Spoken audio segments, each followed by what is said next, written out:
نحمده ونصلي على رسوله الكريم اما بعد فاعوذ بالله من الشيطان الرجيم بسم الله الرحمن الرحيم رب اشرح لي صدري ويسر لي امري واحلل عقدة من لساني يفقهوا قولي رب زدني علما اللهم فقهنا في الدين اللهم إني أسألك إيمانا لا يرتد ونعيما لا ينفد ومرافقة محمد صلى الله عليه وسلم في أعلى جنة الخلد آمین یا رب العالمین۔ کتاب الزکوٰۃ۔ زکوٰۃ کے لغوی معنی ہے بڑھنا،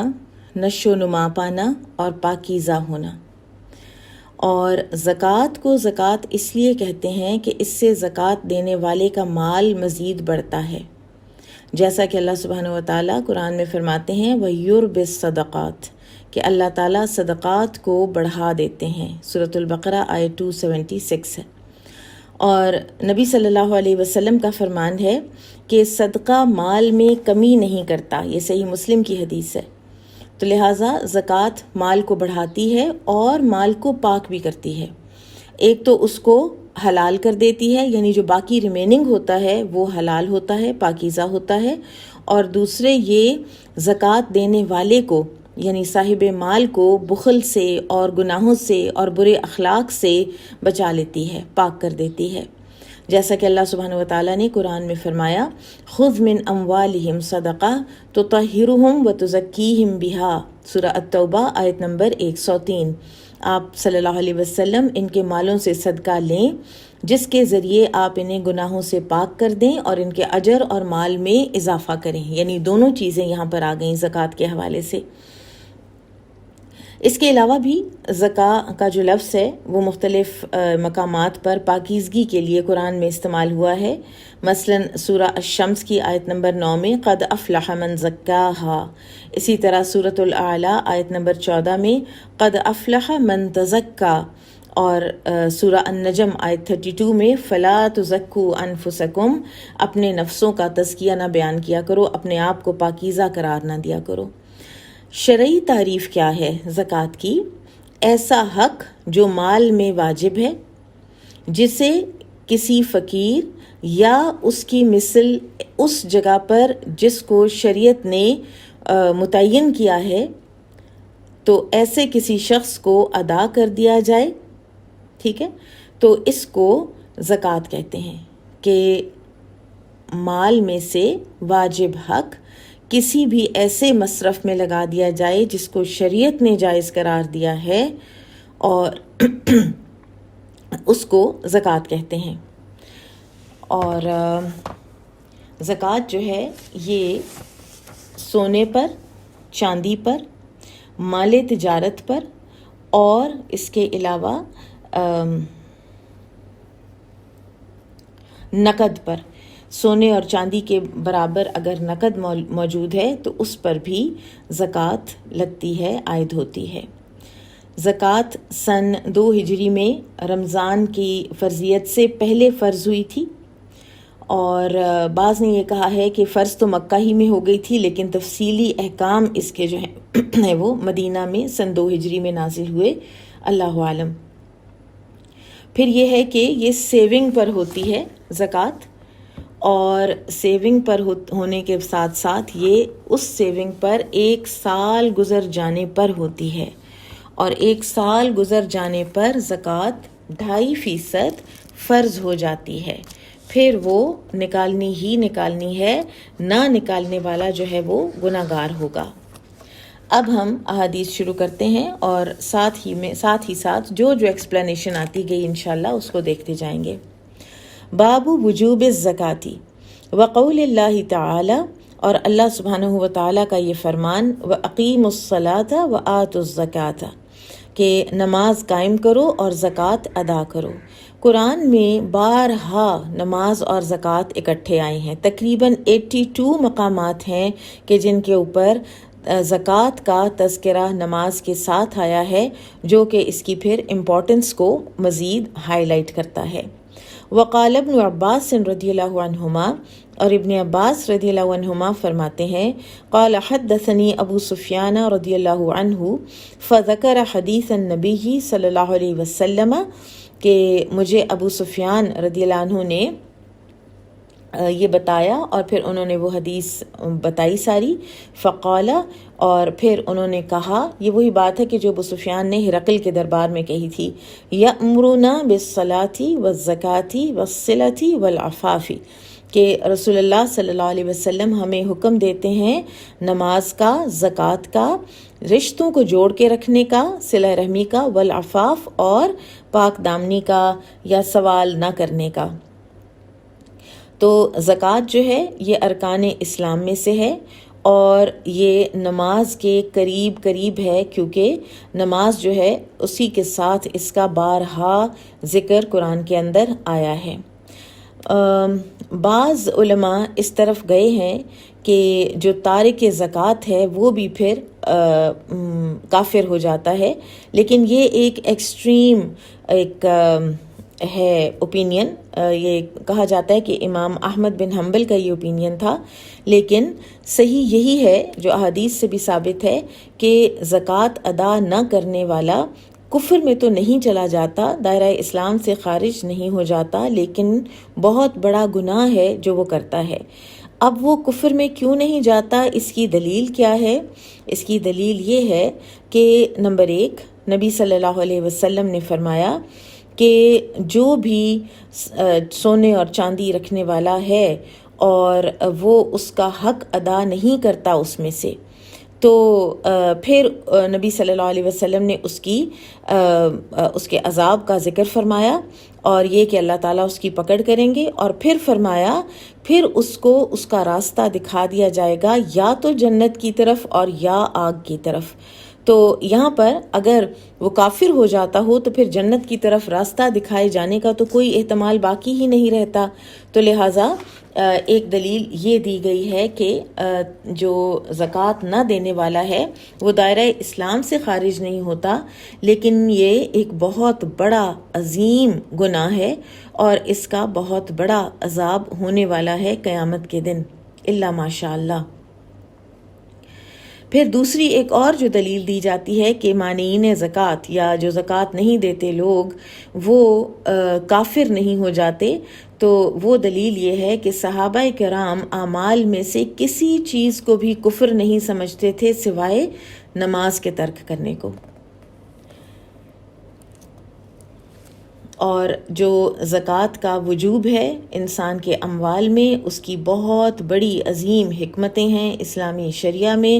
اس لیے کہ آپ شریعت کے احکامات کو دیکھیں گے کہ کبھی وہ انسان کو آزماتی ہے محبوب چیزوں سے رک جانے میں، اور کبھی انسان کو آزماتی ہے محبوب چیزوں کے خرچ کرنے میں۔ فار ایگزامپل، محبوب چیزوں سے رکنے کی ایک ایگزامپل کیا ہے جو آپ نے بھی ریسنٹلی خود اپنے ذات کے اوپر ایکسپیرینس کی، اور وہ ہے الصیام، روزے،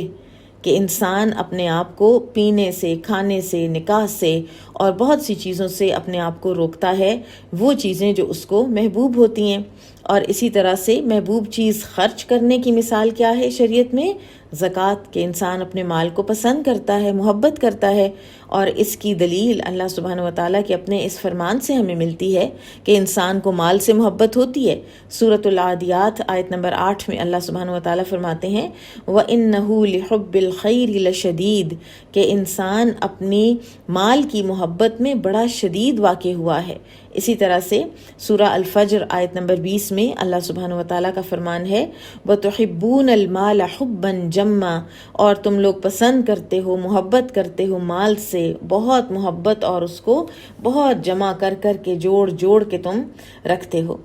پھر یہاں سے ہمیں یہ بھی پتہ چلتا ہے کہ شریعت جس طرح سے ہمیں مکلف کرتی ہے، تو بیسیکلی یہ ہمیں جیسے ہر اینگل سے کسی کو ٹھوک بجا کے دیکھا جا رہا ہوتا ہے، ہر اینگل سے آزمایا جا رہا ہوتا ہے، تو بعض ایسی آزمائشیں ہیں کہ جو صرف بدنی ہیں۔ مثلاً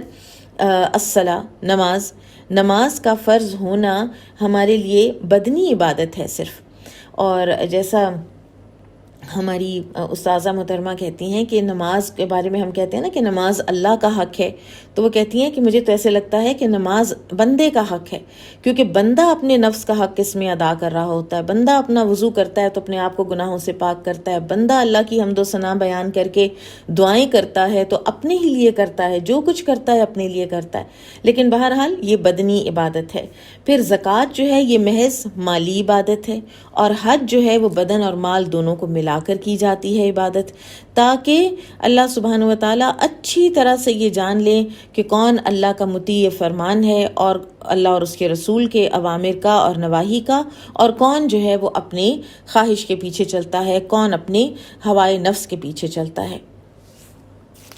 پھر یہ جو آیت یہاں پر امام بخاری لے کر آئے ہیں جو کہ قرآن میں بارہا آئی ہے، وَأَقِيمُوا الصَّلَاةَ وَآتُوا الزَّكَاةَ، البقرہ کی 43، یہ واضح ہے کہ اس بارے میں کہ زکوٰۃ واجب ہے. قال حدثنا ابو عاصم الضحاك بن مخلد عن زكريا بن اسحاق عن يحيى بن عبد الله بن سيفي عن ابي معبد عن ابن عباس رضي الله عنهما ان النبي صلی اللہ علیہ وسلم بعث معاذا،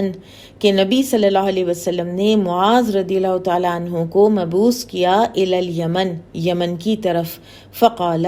تو آپ نے فرمایا معاذ سے، ادعوہم، پکارو ان کو، یعنی دعوت دو ان کو، کس بات کی طرف؟ الی شہادتی،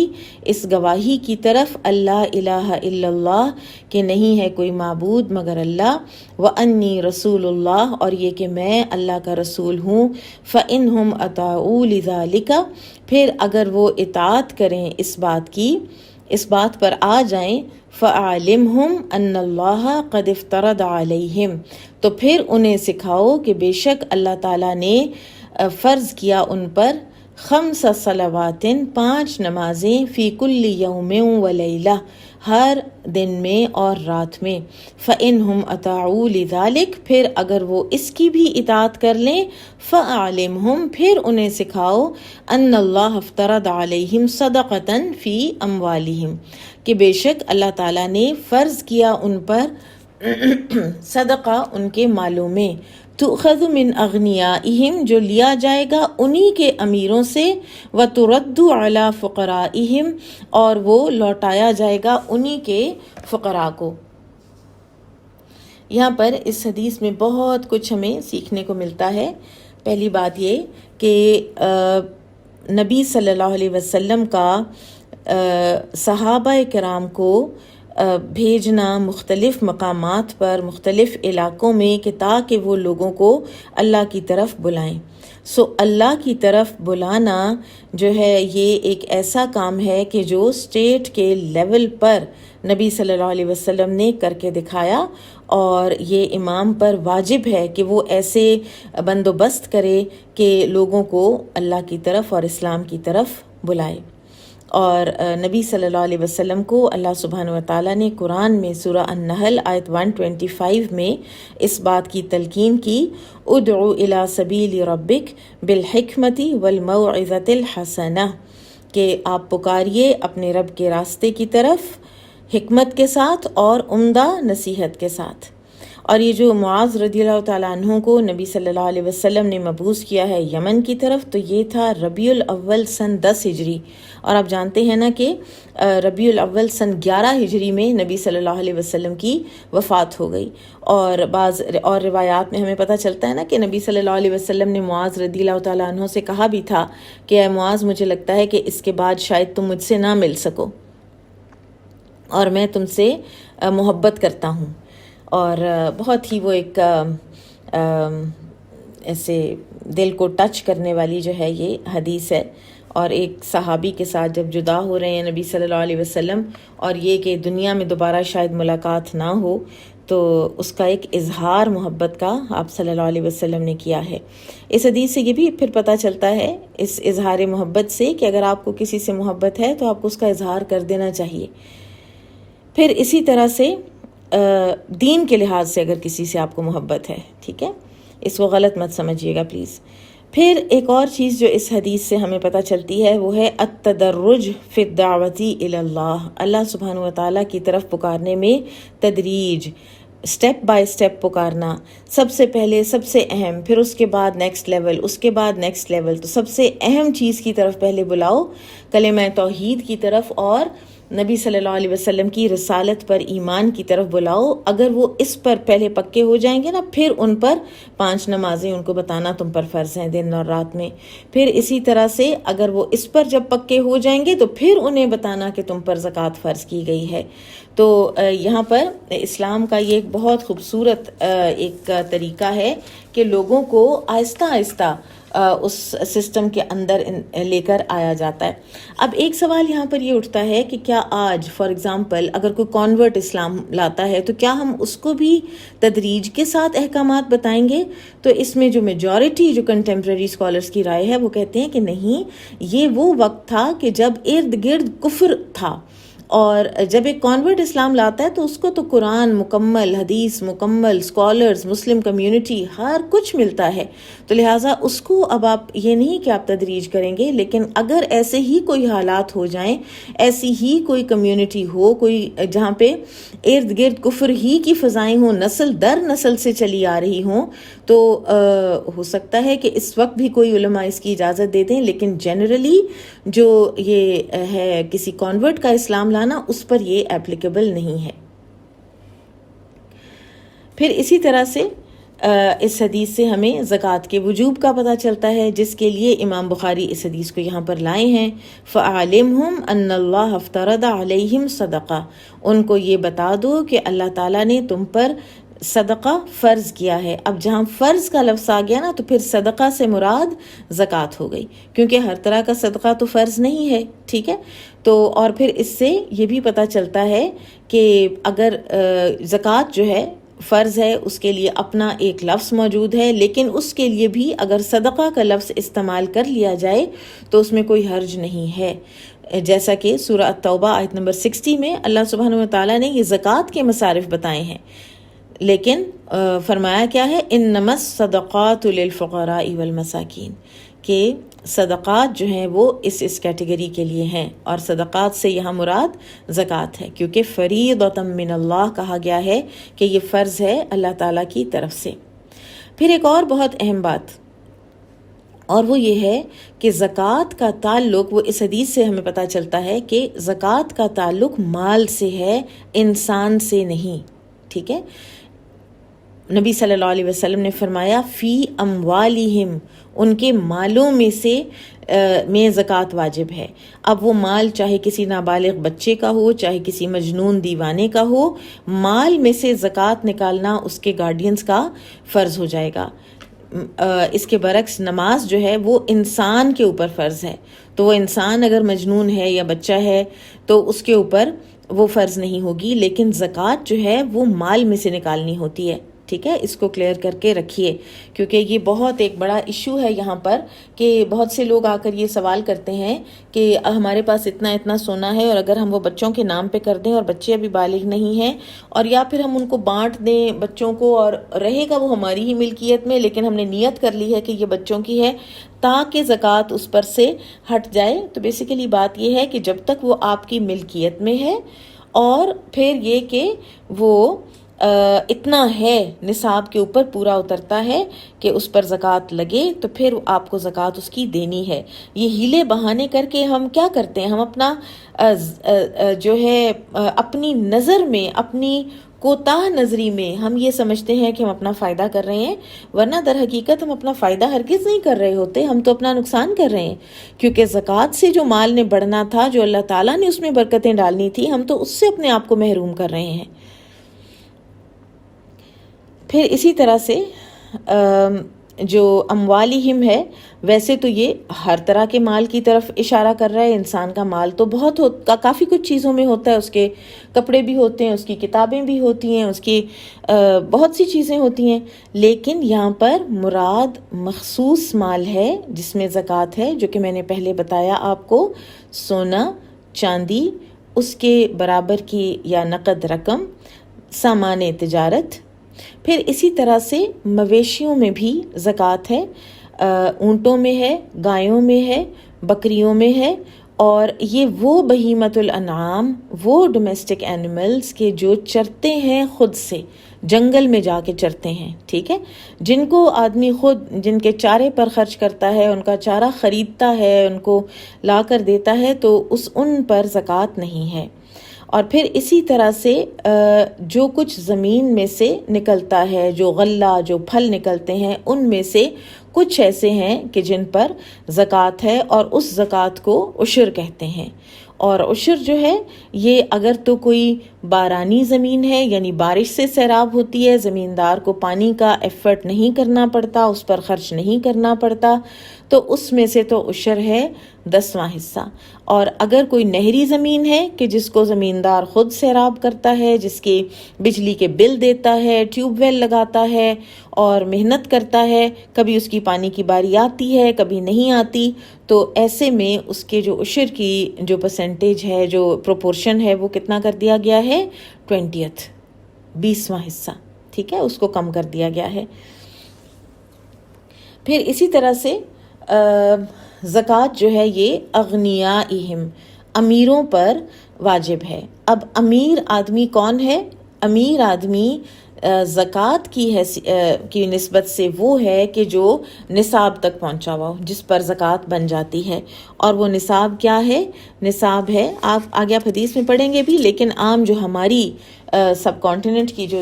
لینگویج ہے اور جو طریقہ ہے، اس میں آپ یہ دیکھ لیجئے کہ کسی کے پاس اگر 7.5 تولے سونا یا 52.5 تولے چاندی یا اس کے جتنی سیونگ رقم اس کے پاس ہو، تو سال گزرنے پر اس میں 2.5% زکوٰۃ ہو جاتی ہے۔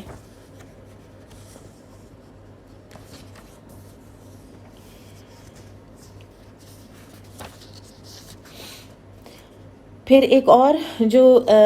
سوال اٹھتا ہے وہ یہ ہے کہ جو زکوٰۃ ہے کیا وہ نان مسلمز کو دی جا سکتی ہے؟ اور اس پر لوگ کافی اپسیٹ ہوتے ہیں کہ کیوں نان مسلمز کو نہیں دی جا سکتی۔ تو بات یہ ہے کہ کیونکہ یہ لی بھی نہیں جاتی نان مسلم سے، چاہے کوئی ارب پتی نان مسلم ہو اور اس کا بینک اکاؤنٹ ہو، تو ایک اسلامک حکومت جو ہے وہ اس میں سے زکوٰۃ ڈیڈکٹ نہیں کر سکتی، نہ اس سے زکوٰۃ لی جا سکتی ہے۔ تو جب وہ دیتے نہیں ہیں تو پھر ان کے فقراء کو دی بھی نہیں جاتی، اور یہ مسلمانوں ہی سے لی جاتی ہے اور مسلمانوں ہی کو یہ دی جاتی ہے۔ اللہ عالم۔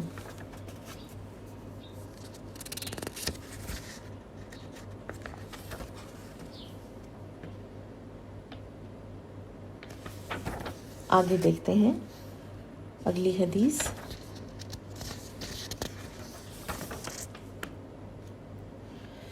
قال حدثنا حفص بن عمر قال حدثنا شعبة عن ابن عثمان بن عبد الله بن موهب عن موسى بن طلحة عن أبي أيوب رضي الله عنه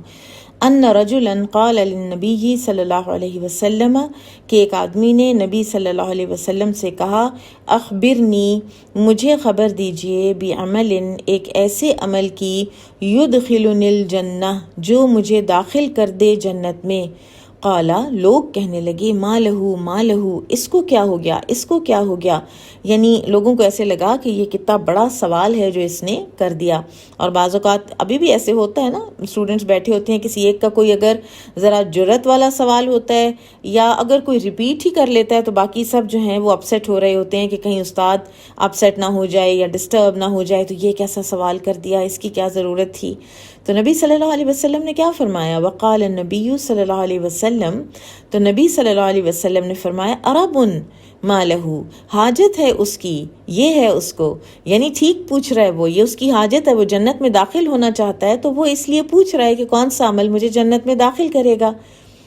تو کیا فرمایا نبی صلی اللہ علیہ وسلم نے؟ تعبد اللہ، یہ کہ تم اللہ کی عبادت کرو، ولا تشرک بہ شیئا، اور نہ کسی کو اس کے ساتھ شریک ٹھہراؤ، وتقیم الصلاۃ، اور تم نماز قائم کرو، وتؤتی الزکاۃ، اور تم زکوٰۃ ادا کرو، وتصل الرحم، اور صلہ رحمی کرو۔ قال بہز قال حدثنا شعبة قال حدثنا محمد بن عثمان وابوه عثمان بن عبد الله انهما سمع موسى بن طلحة عن ابي ایوب عن النبي صلی اللہ علیہ وسلم بهذا۔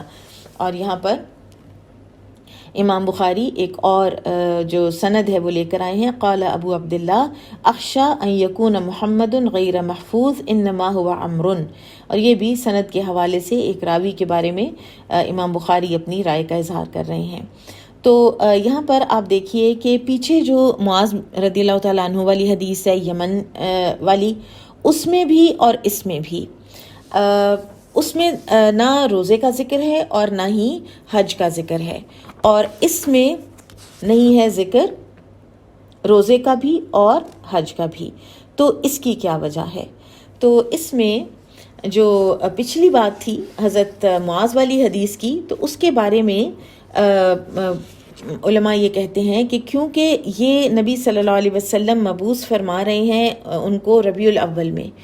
اور رمضان ابھی کچھ مہینے آگے ہے، اور اس سے پہلے ان سے شہادہ کہلوانی ہے، ان کو نمازوں پہ لانا ہے اور ان کو زکوٰۃ کا بتانا ہے۔ جو چیزیں اس وقت ان کے لیے زیادہ امپورٹنٹ ہیں پہلے وہ بتا دیں، کہ جب وہ یہ کرنے لگ جائیں گے تو رمضان میں پھر ظاہر ہے کہ معاذ رضی اللہ تعالیٰ عنہ ان کو بتا لیں گے کہ اب تم پر روزے فرض ہیں، اور ظاہر ہے کہ پھر ان کو حج کے وقت بتا لیں گے کہ تم لوگوں پر حج زندگی میں ایک دفعہ فرض کیا گیا ہے۔ اس سے یہ نہیں ہے کہ رمضان اور حج جو ہیں وہ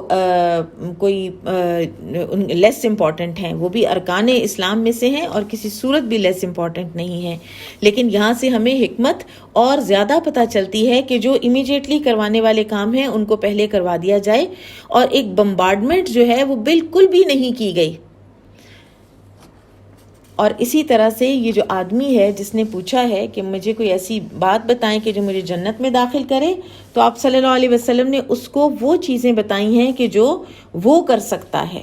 ہو سکتا ہے کہ وہ اتنا بوڑھا ہو کہ وہ روزے نہ رکھ سکتا ہو، استطاعت نہ رکھتا ہو وہ حج کرنے کی، تو نبی صلی اللہ علیہ وسلم نے اس کا ذکر نہیں کیا۔ اللہ عالم۔ قال حدثني محمد بن عبد الرحيم قال حدثنا عفان بن مسلم قال حدثنا وهيب عن يحيى بن سعيد بن حيان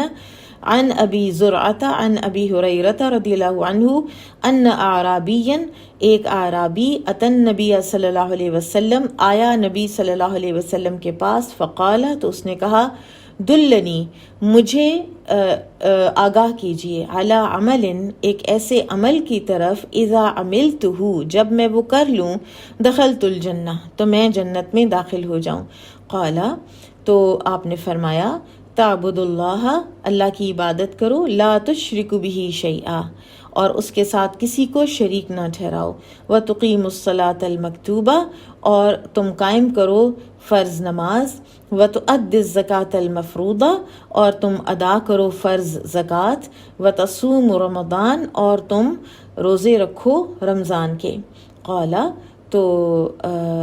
اس آدمی نے کہا، والذی نفسی بیدہ قسم ہے اس ہستی کی جس کے ہاتھ میں میری جان ہے۔ اس کی اس قسم سے کیا پتہ چل رہا ہے کہ وہ اللہ کو اپنا معبود اور خالق اور مالک تو مانتا ہے۔ لا ازید علی ھذا میں اس سے زیادہ نہیں کروں گا، یعنی وہ ایسا تھا یا وہ بوڑھا تھا تو وہ جو ہے وہ اس سے زیادہ کی استطاعت بھی نہیں رکھتا تھا۔ فلما ولا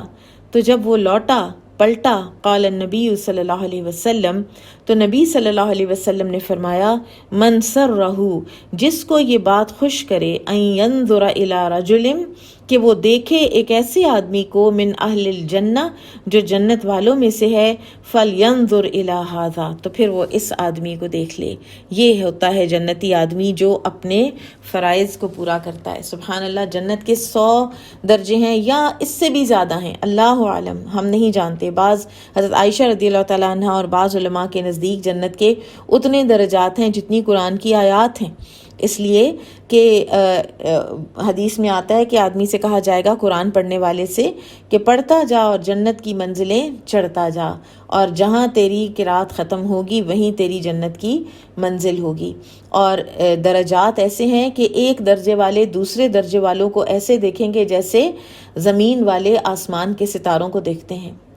اتنی وسعتیں ہیں اس جنت کی اور اتنی ورائٹی ہے ان جنتوں میں۔ اللہم ربنا جعلنا منہم۔ قال حدثنا مسدد عن يحيى عن أبي حيان قال أخبرني أبو زرعة عن النبي صلی اللہ علیہ وسلم بهذا۔ ایک اور سند لائے ہیں امام بخاری۔ قال حدثنا حجاج قال حدثنا حماد بن زید قال حدثنا ابو جمرة قال سمعت ابن عباس رضی اللہ عنہما یقول، ابو جمرہ کہتے ہیں کہ میں نے سنا ابن عباس کو فرماتے ہوئے، قدیم وفد عبد القیس، وفد عبد القیس آیا علی النبی صلی اللہ علیہ وسلم، نبی صلی اللہ علیہ وسلم کے پاس، فقالو تو وہ کہنے لگے، یا رسول اللہ، اے اللہ کے رسول، ان ھذا الحی من ربیعۃ، بے شک یہ جو قبیلہ ہے ربیعہ، قد حالت بیننا و بینک، اور حائل ہو گیا ہے ہمارے اور آپ کے درمیان، کفارو مدر کے کفار، وَلَسْنَا نَخْلُصُ إِلَيْكَ، اور نہیں ہم نکل کے آ سکتے آپ کی طرف، إِلَّا فِي الشَّهْرِ الْحَرَامِ، مگر حرام مہینے میں،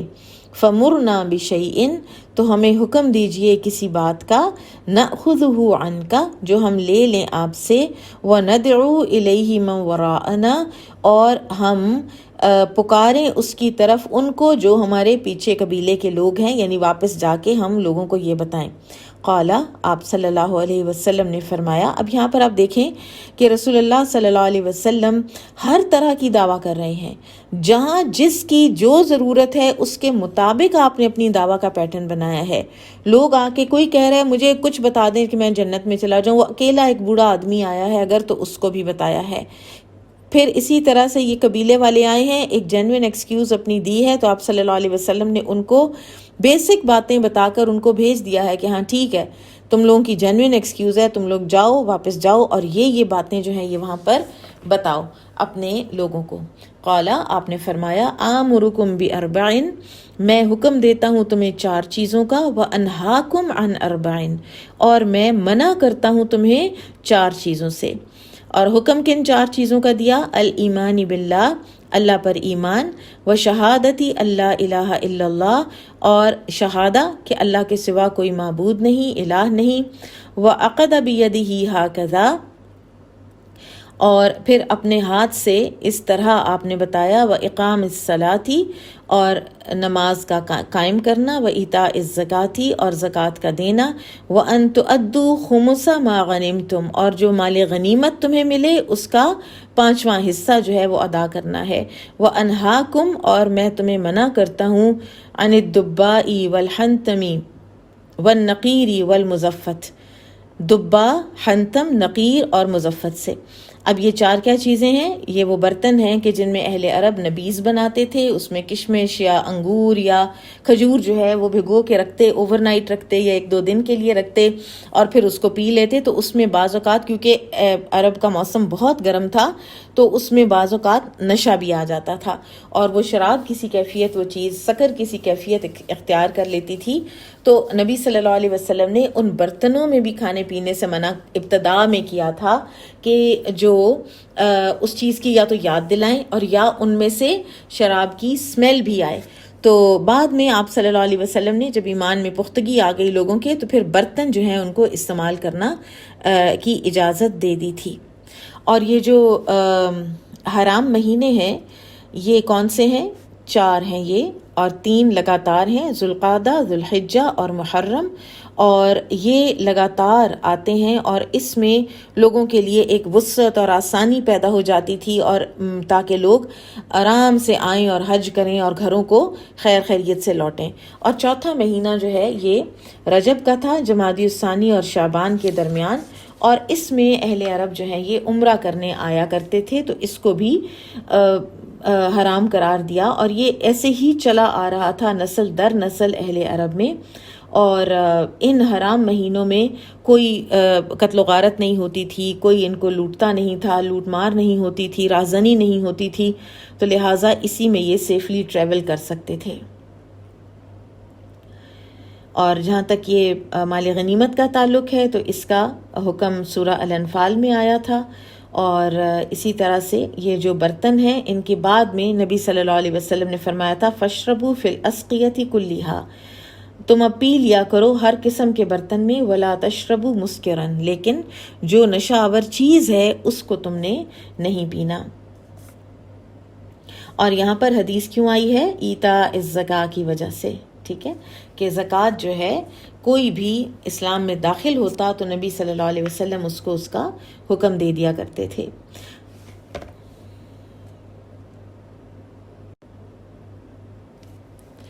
قال حدثنا ابو اليمان الحكم بن نافع قال اخبرنا شعيب بن ابي حمزة عن الزهري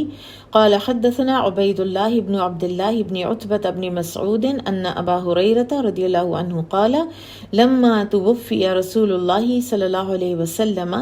جب وفات پا گئے رسول اللہ صلی اللہ علیہ وسلم، وکان ابو بکر رضی اللہ عنہ، اور تھے ابو بکر رضی اللہ تعالی عنہ یعنی خلیفہ، وکفر من کفر من العرب، تو عرب میں سے کچھ لوگوں نے کفر کیا جنہوں نے بھی کفر کیا۔ فقال عمر رضی اللہ عنہ، تو عمر رضی اللہ تعالی عنہ نے آ کے کہا، کیف تقاتل الناس، آپ کیسے قتال کر سکتے ہیں ان لوگوں کے ساتھ؟ وقد قال رسول اللہ صلی اللہ علیہ وسلم، جبکہ رسول اللہ صلی اللہ علیہ وسلم نے فرمایا، امرت ان اقاتل الناس، مجھے حکم دیا گیا ہے کہ میں قتال کروں لوگوں کے ساتھ، حتی یقولوا لا الہ الا اللہ، یہاں تک کہ وہ لا الہ الا اللہ کہہ لیں۔ فمن قالہا، تو جس نے کہہ لیا لا الہ الا اللہ، فقد عصم منی مالہ ونفسہ الا بحقہ، تو اس نے مجھ سے بچا لیا اپنے مال کو اور اپنی جان کو سوائے اس کے کہ جو حق کے ساتھ مال لیا جائے گا یا حق کے ساتھ کسی کی جان لی جائے گی، مثلاً قصاص وغیرہ میں۔ وحسابہ علی اللہ، اور جبکہ اس کا حساب اللہ ہی کے پاس ہے۔ تو حضرت عمر کو اشکال ہوا یہ تھا کہ یہ ہم پہلے پوری پڑھ لیں اور پھر اس کے بعد میں ذرا تھوڑی سی اس کی بیک گراؤنڈ بتاتی ہوں۔ فقال واللہ لأقاتلن، تو ابو بکر رضی اللہ تعالیٰ عنہ نے کہا، قسم اللہ کی ضرور میں قتال کروں گا، من فرق بین الصلاۃ والزکاۃ، اس سے جو فرق کرے گا نماز اور زکوٰۃ کے درمیان، فإن الزکاۃ حق المال، کہ بے شک زکوٰۃ جو ہے وہ مال کا حق ہے، واللہ قسم اللہ کی، لو منعونی عناقا، اگر وہ روکیں گے مجھ سے ایک بکری کا بچہ، اور بعض لوگوں نے اس کا معنی کیا ہے کہ وہ رسی جو بکری کے گلے میں پڑی ہوتی ہے، کانوا یؤدونہا، جو وہ دیا کرتے تھے، الی رسول اللہ صلی اللہ علیہ وسلم، اللہ کے رسول صلی اللہ علیہ وسلم کی زندگی میں، لقاتلتہم علی منعہا، تو میں ان کے اس منع کرنے کی وجہ سے ان کے ساتھ ضرور قتال کروں گا۔ قال عمر رضی اللہ عنہ، عمر رضی اللہ تعالیٰ عنہ نے فرمایا، فواللہ، تو قسم اللہ کی، ما ہوا الا، یہ نہیں تھا مگر یہ کہ ان قد شرح اللہ صدر ابی بکر رضی اللہ عنہ، کہ اللہ نے ابو بکر رضی اللہ تعالیٰ عنہ کا اس بات پر سینہ کھول دیا تھا، فعرفت انہ الحق، تو میں نے بھی جان لیا کہ یہی درست ہے۔ اب ہوا یہ تھا کہ نبی صلی اللہ علیہ وسلم کی وفات سے پہلے بہت سے قبائل جوک در جوک مسلمان ہوئے، پورا ایک آدمی جو ہے سردار آ کے ایمان لاتا، وہ واپس جاتا اور اس کے پیچھے پورے کا پورا قبیلہ مسلمان ہو جاتا، اور یہ حالت تھی کہ جس پر نبی صلی اللہ علیہ وسلم کی وفات ہوئی،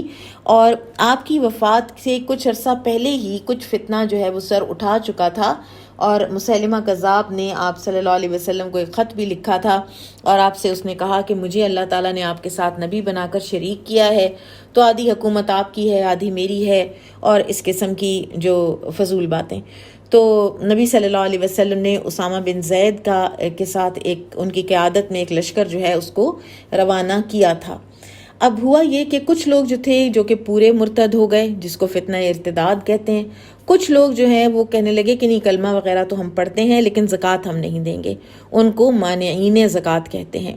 تو ابو بکر رضی اللہ تعالیٰ عنہ نے ان کے ساتھ قتال کا ارادہ فرمایا۔ حضرت عمر کو شروع میں اشکال ہوا، لیکن پھر ان کو بھی سمجھ آ گئی کہ ابو بکر ہی درست کہہ رہے ہیں رضی اللہ عنہما۔ اب یہاں پر جو لفظ ہے قتال کا، تو اس میں مقاتلہ جو ہے اس کے معنی علماء کہتے ہیں کہ یہ نہیں کہ ان کو قتل کر دیں، اس سے مراد یہ ہے کہ ان سے جا کر لڑیں، ان کے ساتھ جا کے سختی کریں، حکومت اپنا ڈنڈا چلائے، حکومت اپنی ریٹ جو ہے اس کو اسٹیبلش کرے یہاں تک کہ وہ زکوٰۃ دے دیں، اور اگر وہ زکوٰۃ دے دیں تو پھر حکومت پر واجب ہے کہ ان سے اپنے ہاتھ روک لے۔ ٹھیک ہے، تو اسی طرح سے علماء کرام کہتے ہیں کہ کوئی ایسے مسلمان ملک یا مسلمان بستیاں جہاں پر اذان نہ ہوتی ہو یا وہ صلاۃ العید اسٹیبلش نہ کرتے ہوں، تو ان لوگوں کے ساتھ بھی اسی طرح حکومت اپنی رٹ جو ہے اس کو اسٹیبلش کرے اور وہاں پر یہ اسلامی شعار جو ہیں ان کو شروع کروائے. یہ حکومت کا حق ہے. پھر اسی طرح سے اس حدیث سے ہمیں یہ بھی پتہ چلتا ہے کہ خلیفہ کے ساتھ یا جو بھی آپ کا سب سے ٹاپ پہ ہو، وزیر اعظم ہے، خلیفہ ہیں، جو بھی ہیں، صدر ہیں، تو ان کے ساتھ آرگیومنٹ کیا جا سکتا ہے، یا وہ کنونس آپ کو کریں یا آپ کنونس ان کو کریں. حضرت عمر اور حضرت ابوبکر رضی اللہ عنہما کے جو یہ آپس کی جو بات چیت ہے، اس سے ہمیں یہ بھی پتہ چلتا ہے. اور آپ دیکھیں کہ کتنی جگہیں ہیں کہ جن پر حضرت عمر رضی اللہ تعالیٰ عنہ کو بہتر بات سمجھ آئی ہے، زیادہ درست بات سمجھ آئی ہے. اور ایسا ہی ہوتا ہے، کبھی ایک انسان کی بات زیادہ کرینے کی آس ہوتی ہے، کبھی دوسرے کی ہوتی ہے. یہ کبھی نہیں ہوا کہ ایک ہی انسان ہر دفعہ صحیح ہو اور ایک ہی انسان ہر دفعہ غلط کہہ رہا ہو. تو لہٰذا ایک بہت بیلنس چاہیے ہوتا ہے اس چیز کو جج کرنے میں بھی.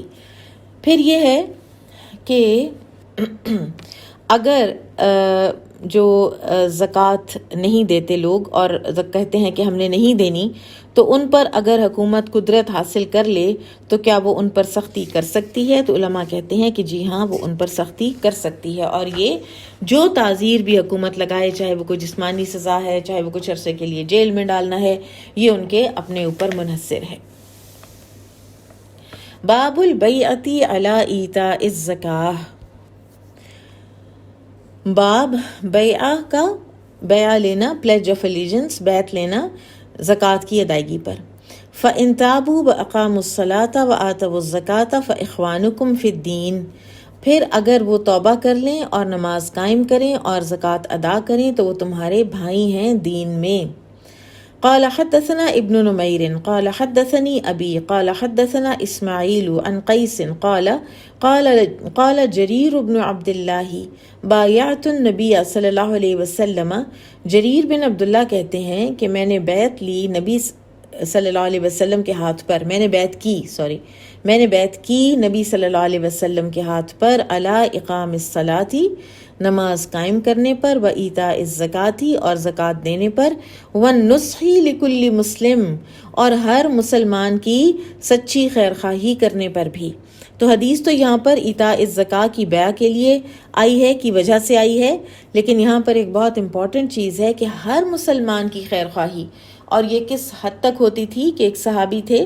کہ جنہوں نے ایک شخص سے ایک گھوڑا خریدا 200 درہم میں. جب وہ لے آئے اس کو تو ان کو وہ بہت اچھا لگا اور انہوں نے سوچا کہ یہ تو زیادہ کا ہے، یہ 200 درہم کا تو نہیں ہے. تو وہ بیچنے والے کی طرف واپس گئے اور اس کو کہا کہ تمہارا گھوڑا زیادہ کا ہے. پھر اس کو اور زیادہ قیمت دے آئے. پھر گھوڑے کے پاس آئے، پھر دیکھا، پھر سوچا کہ یہ تو اور زیادہ مہنگا تھا. اس کو پتہ نہیں تھا کہ اس کی چیز کی قیمت کتنی ہے، اس نے مجھے سستا دے دیا ہے. وہ پھر گئے، بیک اینڈ فورتھ وہ جاتے رہے، اس کو دیتے رہے. اور تیسری دفعہ اس نے پوچھا کہ کیا بات ہے، تم مجھے بار بار آ کے پیسے کیوں دیتے ہو؟ تو انہوں نے کہا انی بایعت النبی صلی اللہ علیہ وسلم علی النصح لکل مسلم وہذا من النصح. سبحان اللہ، کہ میں نے بیعت کی تھی نبی صلی اللہ علیہ وسلم سے کہ میں ہر مسلمان کی خیر خواہی کروں گا، اور یہ بھی خیر خواہی میں سے ہے کہ اگر کسی کو اپنی چیز کی قیمت نہیں پتہ اور وہ سستی دے رہا ہے تو آپ سوچیں کہ یہ اخلاق کا معیار کیا آج ہے. ہم تو ایک ریڑھی والے کو بھی اگر کوئی قیمت اور سستی سی چیز جس کا ہمیں کوئی فرق نہیں پڑتا، وہ بھی اگر وہ غلطی سے، فار ایگزامپل ایک کوئی ریڑھی والا ہے اور اس کے ساتھ اس کا ایک چھوٹا بچہ ہے، وہ خود کہیں ادھر ادھر ہو گیا ریڑھی والا، اور آپ چھوٹے بچے سے قیمت پوچھتے ہیں اور اس کو پتہ نہیں تھا کہ قیمت کتنی ہے اور آپ کو کم بتا دیتا ہے. ہم خود اپنے اندر سوچیں اپنے پورے ایمان کی سلامتی کے ساتھ کہ ہم کیا کریں گے. کیا ہم بچے کو کہیں گے کہ باپ کو آ لینے دو بیٹا، آپ کو صحیح نہیں پتا، یہ اتنے کا نہیں ہے، یہ 10 روپے کا نہیں ہے، یہ 100 روپے کا ہے. ہم 10 کا لے اڑیں گے، یا ہم وہاں کھڑے ہوں گے اور ہم کہیں گے کہ نہیں بیٹا آپ کو نہیں پتا، اور یا یہ کہ بچے یہ 100 روپے کی چیز ہے، آپ کو پتا نہیں، آپ یہ 100 روپے لیں، میں یہ لے جاتی ہوں. کبھی بھی نہیں ہم کریں گے. تو پھر ہم اپنے آپ کو چیک کریں، ہم اپنے ایمان کا لیول چیک کریں جس نبی کی سنتوں پر ہم چلنے کے دعوے دار ہیں اور جن کو ہم جنت میں جن کی ہم رفاقت چاہتے ہیں، کیا ہمارے اندر یہ سچی خیر خواہی ہے؟ امیر سے امیر خواتین بھی دیکھی گئی ہیں کہ جہاں ان کو کوئی ایکسپلائٹ کرنے کا موقع ملتا ہے دوسرے کو وہ کر لیتی ہیں، چاہے وہ چند روپوں کی خاطر ہو۔ یہ جو گھوڑے والی حدیث ہے بار بار جا کے پیسے دینے والی، یہ معجم الکبیر الطبرانی میں ہے۔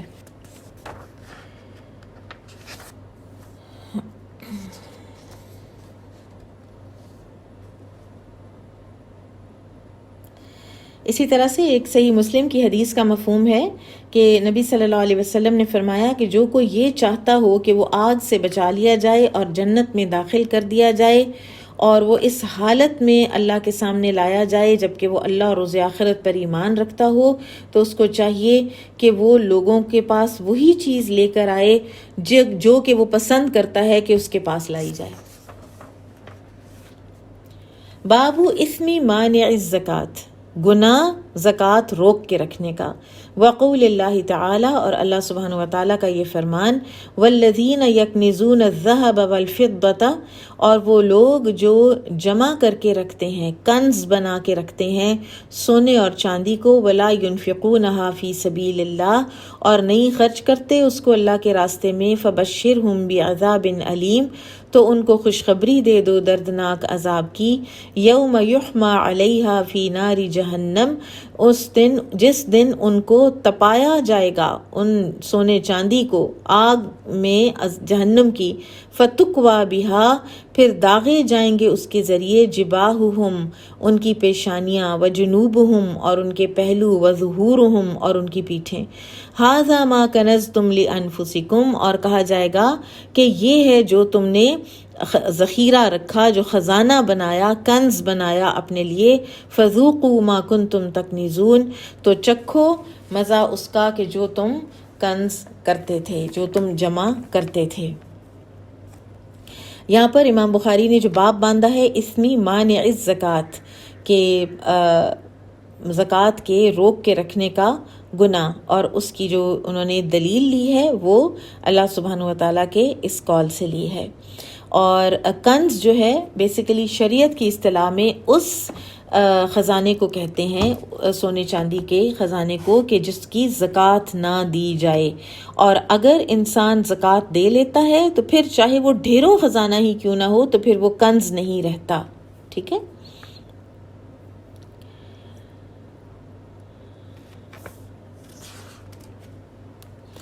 قال حدثنا الحكم بن نافع قال أخبرنا شعيب قال حدثنا أبو الزناد أن عبد الرحمن بن هرمز الأعرج حدثه أنه سمع أبا هريرة رضي الله عنه يقول قال النبي صلى الله عليه وسلم، نبی صلی اللہ علیہ وسلم نے فرمایا، تأتي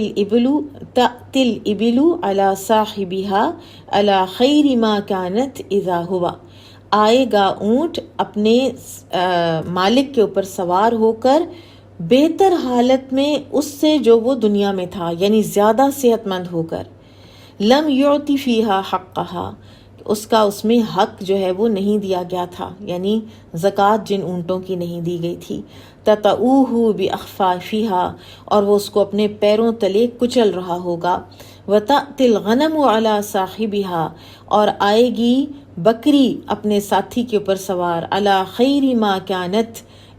اور وہ بہتر ہوگی صحت کے لحاظ سے اس سے جس حال پر وہ تھی، اذا لم یعطی فیہا حقہا، اور جبکہ اس کا حق دنیا میں نہیں دیا گیا، یعنی زکوٰۃ نہیں دی گئی، تطؤہ باظلافہا، وہ اپنے سینگوں سے جو ہے وہ اس کو روند رہی ہوگی، وتنتحہ بقرونہا، اور اس کو اپنے پیروں سے کچل رہی ہوگی اور اس کو اپنے جو سینگ ہیں ان سے مار رہی ہوگی۔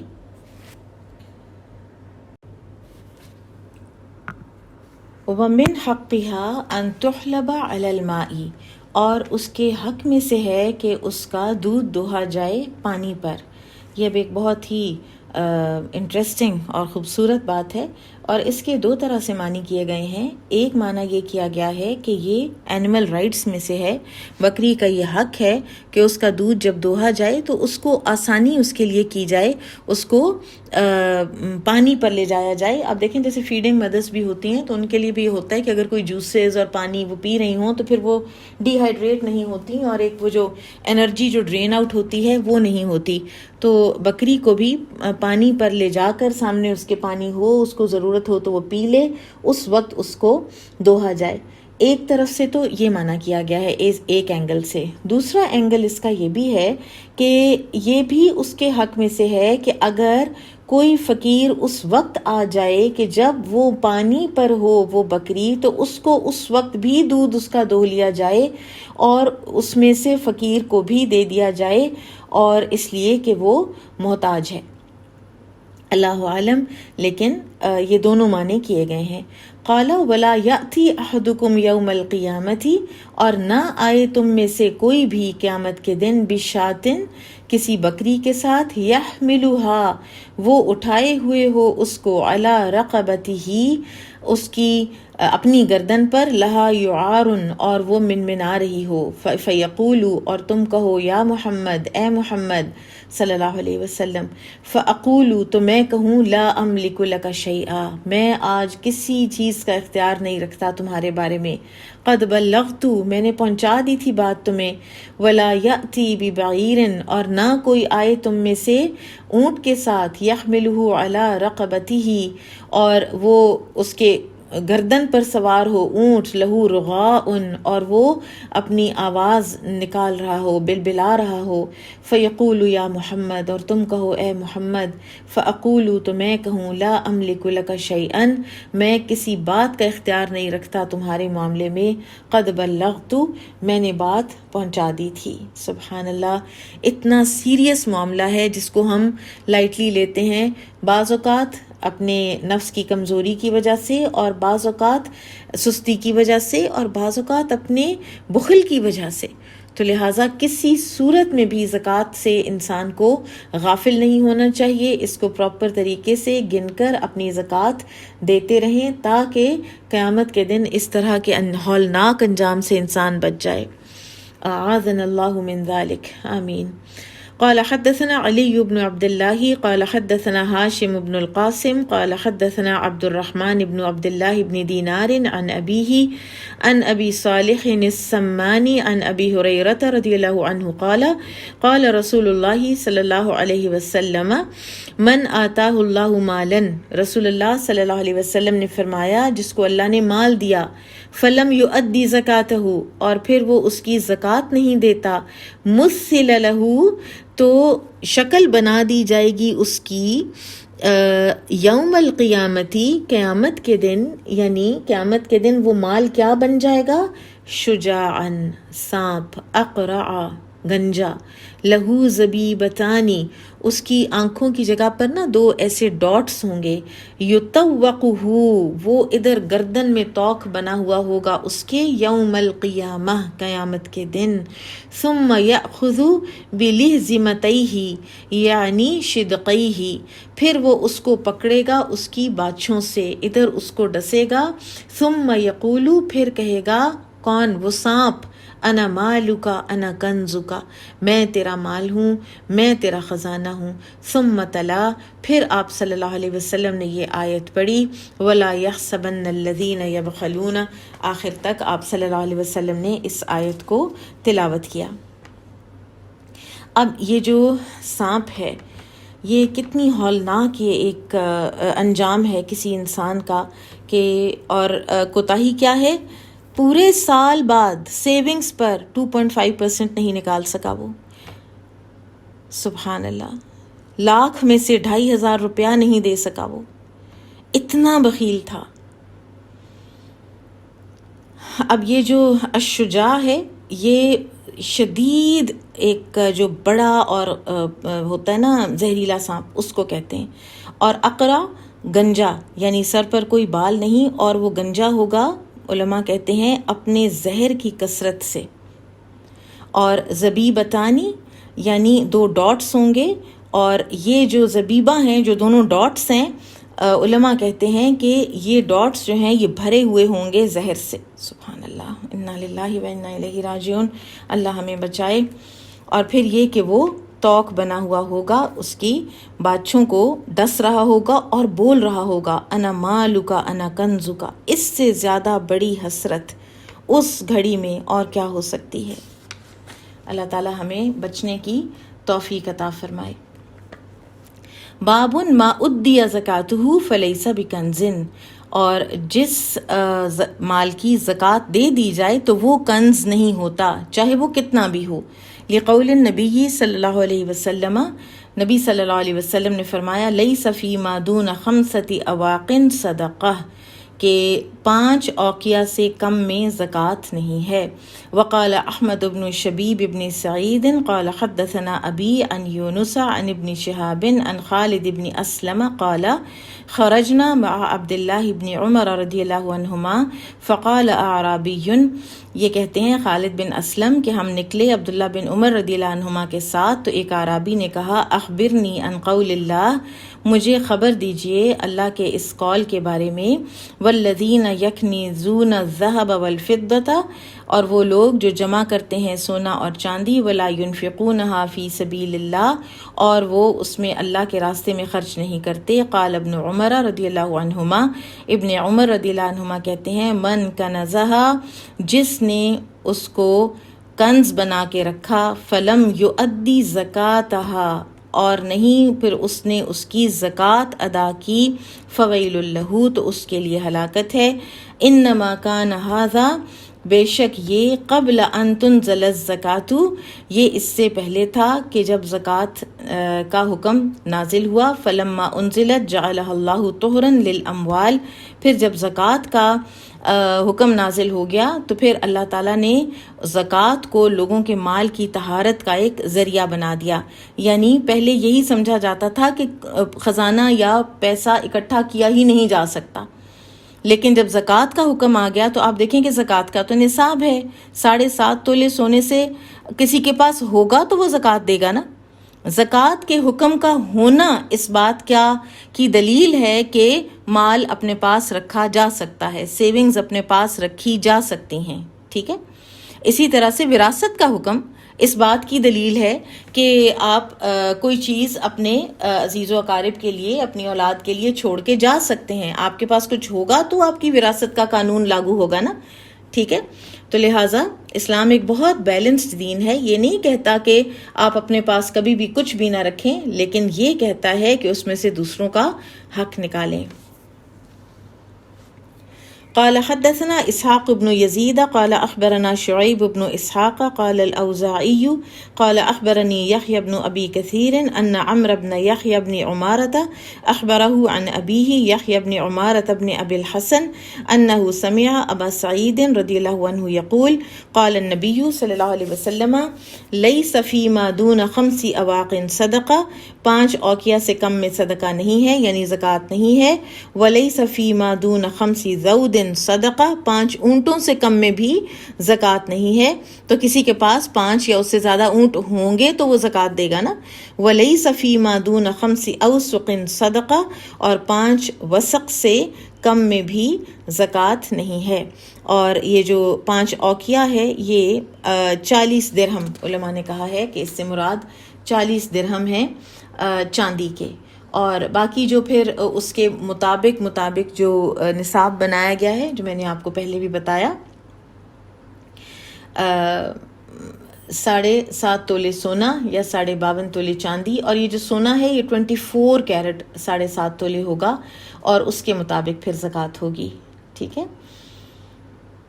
آج ہم اتنا ہی پڑھیں گے انشاءاللہ. اگلی حدیث سے ہم نیکسٹ ویک شروع کریں گے. سبحانک اللہم و بحمدک، اشہد ان لا الہ الا انت، استغفرک و اتوب الیک. السلام علیکم و رحمۃ اللہ وبرکاتہ.